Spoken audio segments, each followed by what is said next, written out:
Joe Chapman. Good evening, Slaven. Can you hear me? Yeah, I can, Joe. Obviously, we'll feel like a bit of a sickener at the end there because of all the good work you've done in the first half. But you must still take heart that that's the third Premier League game in a row where your side has made improvements. Yeah, I mean, it was a great game. First of all, we played the way we wanted. We done our maximum. It's fair. We played really the way I asked from the boys to play. Plan A in these kind of games when you are playing against such teams as Chelsea, you can't. The plan can't be that you're going to outclass them. You know, the plan has to be that you're going to outrun them, that you're going to be focused, that you're going to be determined, have a right mentality, have a right determination, awareness, not to give concentration, not to give them anything, and to force them to make mistakes and then punish them. And that's exactly what we've been doing. In first 45 minutes and 3-0. We knew in the second half it's going to be hard for us.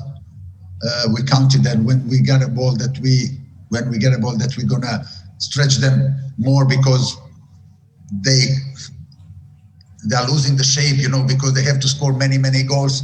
And we done that, not enough, but we done that. And we also offensively, we created a couple of situations that with a better finish, you can maybe score the fourth one. But we knew that we're going to have to defend as a team quite deep. And the plan was to limit them on shouts shooting outside the box. That is very difficult to stop. And all of them. And to limit them on crosses. Knowing that with three centre backs we are good in that. We have a chance to defend, and that is exactly what was happening. Only mistake that we done was the second goal. Second goal is like too easy 1-2, and then clear strike from that player, and that's it basically. The third goal is very hard to accept. I was going to ask you about those goals, the Hudson-Odoi goal, the suggestion that Darnell Furlong might have been fouled in the build-up. Second goal, yeah, that's okay. That was okay. That's for me, that's a foul because he been pulled from that player, and that is a foul for me. But okay, the referee didn't give it. They scored the second one, but the third goal is very difficult to accept. Have you seen the suggestions that maybe VAR, potential handball in that third goal? Have you had an opportunity to look at it again? That is so clear that I don't even want to talk about it. You know, it is obvious that is it's not maybe, it's not possibly maybe handball. It is a handball, and that's end of story, full stop. And how somebody can say that is not a handball. It's beyond me, to be fair. Thank you, Slaven. Thank you. Messi. Hi, Slaven. Just on the way you defended, though, you must be proud of your players' organisation and discipline. They really stuck to the task, didn't they? Yeah, I mean, yes, I'm very proud of them, and they've done everything. And this is it at the moment, what we have when we are playing against such a great sides. I said now the only big mistake. Okay, you have mistakes, of course. Every goal, it's stoppable, But the only mistake that we done, the proper one, was before the second goal, to make them easy, do 1-2, and then to have a shot. But the guys done everything, and I am very proud of them. And our dressing room should be buzzing now, and it's not buzzing. It's very disappointed one. It's very frustrated one because the boys think that we've done enough to get all 3 points. Thanks, Slaven. Thank you. John Percy, you got one? Hi, Slaven. I was just wondering, I know you can't obviously say much because of what happened last weekend, but it did look like a handball in the build-up to the third goal. I know it's so obvious that I don't even want to talk about it. I let you talk about it. As a manager, I have to I had to come in the dressing room, and instead of having a buzzing dressing room, really proud dressing room, I have a dressing room that's really disappointed, and they think that a couple of points have been taken from us. Because the third goal is simple, not a goal, not a regular goal. It's a handball. Not a possible handball. It's not maybe a handball. It's a handball. That's it. Thank you.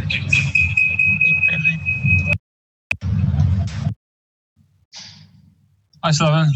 Hi, Steve. Two great finishes from Callum today. Can you just give us an insight into what you and your staff are doing to turn him into an out-and-out number 9, which is not somewhere that he's played a great deal in his career? He's not a natural striker, but he has attributes to play there. He's mobile. He can run. He can sprint. He can stretch the defense. He is really good finisher. He showed that today, and at the moment, he's our main man for that role. On that subject, Slaven, there's been a suggestion on TV that there's been a bit of a breakthrough on Carl Grant. Are you able to give us any insight on that? Look, I can only hope at this moment. I think something will happen because we need. I keep saying it from the beginning, and everybody's saying that, and I hope that the owners will recognize the situation, even in tonight's game, and try to strengthen our team. Last one from James Nursey, please. Hi, Slaven. If I could ask a question for the Monday papers, please. Obviously, this display, would you hope it might help attract players to the club? If there are any players out there thinking about coming now before the window shuts, this display shows you're really in with a fighting chance of staying up there. By the looks of things. Is that fair? Yeah, of course, but make no mistake, it's not our situation. It's not that we have a problem by attracting the players. There are a lot of players who would love to join. Yes, you have financial. The problem is the budget. That's the problem, not the thing. Yes. Is there any chance of getting a resolution? Is there any chance, any movement on that at all, or is it all set in stone? Hopefully.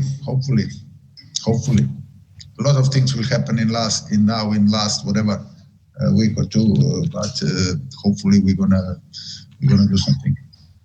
Okay, guys. Can I ask a question, please?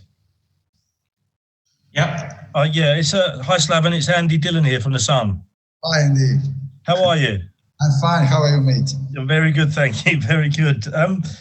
Slav, if I may just press you a little bit, everybody was looking at Thiago Silva today and a tough debut, and Werner's come in and only played a few games.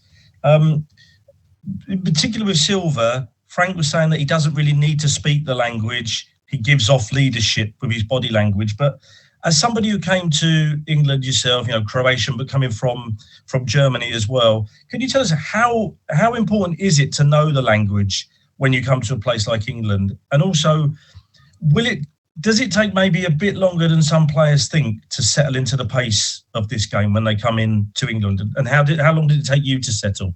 For some players, yes, but for Thiago Silva, no. Thiago Silva, he captained Brazil. He played for Milan. He played for Paris Saint-Germain. He played for Chelsea. I mean, he doesn't need it. He's top player. And knowing Frank, and you know Frank as well. Frank is a very serious guy, and Frank is a top quality manager. And no, I don't think that Silva needs time. But he's still, he's done all those things, yet he still made, he made an error today, and he said that he didn't see himself playing in the Premier League. Is it still, no matter how good you are and how big your past is, it's can still be a bit of a shock when you come to the speed with which your forwards were onto that mistake, just kind of encapsulates what English football is about. Yeah, but Premier League, it's not English league, it's a global league, it's a global league. So I think that the players can make that kind of mistake, even if it's their 45th game or whatever. It's just, he made a mistake. he made a mistake. Probably he done very few of them in his career, but he done it maybe in his 100th game for Paris Saint-Germain. It doesn't go down to experience or down to that this was his debut in the Premier League. Now, okay, and how much? And how much? I know it's mixed emotions for you as well as Frank. Did you have a chat with him afterwards and discuss about what you both take from this game? No, we didn't have that chat because we have a lot of obligations towards the media. But we had a hug, Frank. I know the Frank since he was a kid. Frank is absolutely brilliant. Everything on the pitch, off the pitch, big gentleman, one of the best players in the history of football on that position, and I wish him all the best, of course. Remind me, did you play with him at West Ham? Was he coming through when you were playing there? He was coming through, him and Rio, of course, yeah, he was coming through. So we played a few games before I left for Everton. Yeah. Mm-hmm. And just tell me, obviously you're very impressed with what he's done so far. Unbelievably impressed, of course, and he also helped us a lot with letting Conor Gallagher come to West Brom on loan. Mm-hmm. Okay, thanks, guys. Thank you, Slaven. Sandy, take care. Thank you. Bye-bye.